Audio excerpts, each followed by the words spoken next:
Vamos falar mais sobre isso? Agora ao vivo com o economista Gustavo Loyola, ele que foi presidente do Banco Central. Loyola, sempre muito bom te receber. Seja muito bem-vindo. Bom dia. Bom dia. Bem, Loyola, houve uma melhora, mas ainda não retomamos o grau de investimento. O que falta para isso? Ainda é uma longa estrada, né? Eu acho que precisa, principalmente na questão fiscal, ter uma melhora mais significativa, né? O marco fiscal que foi aprovado, ele foi útil para evitar que houvesse uma explosão aí da dívida nos próximos anos. Mas ele é claramente insuficiente, né, para reduzir a relação entre a dívida e o PIB, né, que seria vamos dizer assim, o ideal para que o Brasil pudesse pleitear aí, voltar a ser um grau de investimento nas agências de rating, né? E além disso, obviamente, outras reformas, né? É preciso que a reforma tributária seja aprovada, ela tem boas perspectivas de ser, mas ainda não foi totalmente. Enfim, eu acho que tem ainda um caminho grande a ser percorrido, né?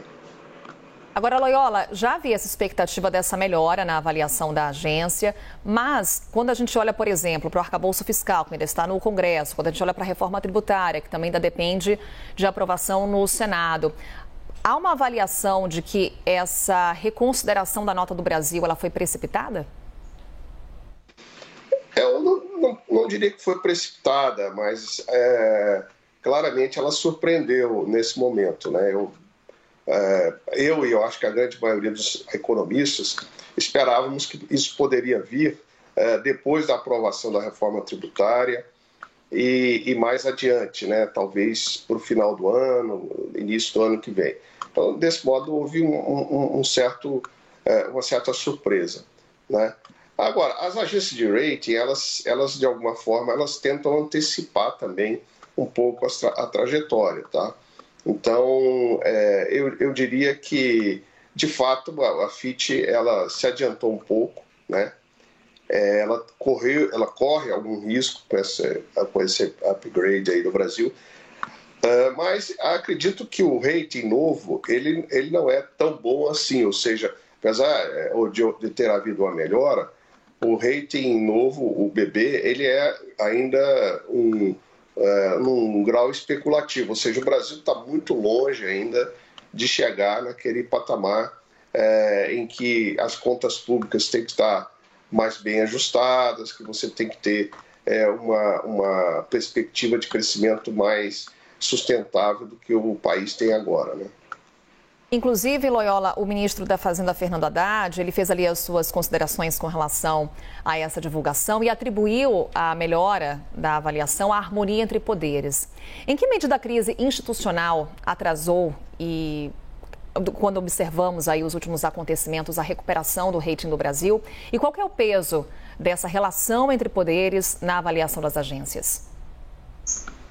Eu acho que esse tem um peso grande, porque a harmonia entre poderes é fundamental para que haja segurança jurídica, né? E que é também essencial para que a economia do país possa funcionar corretamente, né? Então, a ameaça às instituições democráticas, ela é considerada pelas agências de rating, né, como um elemento negativo na avaliação, né? Então, nesse sentido, certamente a harmonia entre os poderes, ou a maior harmonia entre os poderes, ajudou, né? Assim como, por exemplo, a resiliência do Brasil a eventos como o de 8 de janeiro, né? Que mostra que você tem instituições sólidas o suficiente, né? Para evitar que haja uma ruptura institucional no país, né? Loyola, a partir dessa definição da agência Fitch, as outras duas grandes agências de classificação de risco devem seguir o mesmo caminho? Acredito que sim, né? Elas normalmente têm a mesma direção de rating, né? Tanto para melhorar quanto para piorar. Os ritmos são diferentes. porque cada agência tem o seu sistema próprio de atribuir pesos a determinados aspectos, por exemplo, aspecto fiscal, aspecto político, etc. Mas eu acho, ainda assim, que as outras agências vão seguir em algum momento. Não digo que seja logo agora, mas a expectativa é que, se tudo continuar correndo de maneira positiva no país, isso pode acontecer nos próximos meses, né? Do quanto essa agenda econômica depende da política, Loyola? Eu acho que quase que totalmente, né, eu diria, porque a agenda econômica que, na realidade, se importa hoje no Brasil é uma agenda que tem muito a ver com mudanças que precisam ser, de alguma maneira, sancionadas pelo Congresso, né? É o caso, por exemplo, da reforma tributária que nós estamos vendo, mas também da reforma administrativa, muito aguardada, né, já há muito tempo, e outras mudanças microeconômicas.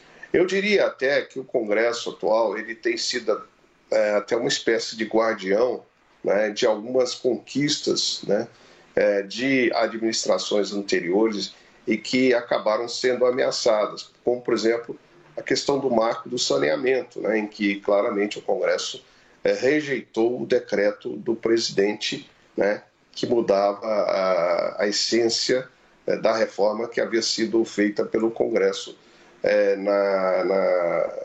na legislatura anterior, né? Então, assim, o Congresso ele não apenas ele pode ajudar a avançar a agenda, como também a preservar reformas anteriores, como a reforma trabalhista, a reforma da Previdência, reformas que também contribuíram e muito para que o Brasil começasse a entrar nessa rota de melhora da sua classificação de risco, né? Gustavo Loyola, economista, foi presidente do Banco Central, sócio da Tendências Consultoria Integrada. Mais uma vez, obrigada por essa conversa, Loyola. Eu que agradeço. Muito obrigado. Bom dia a todos.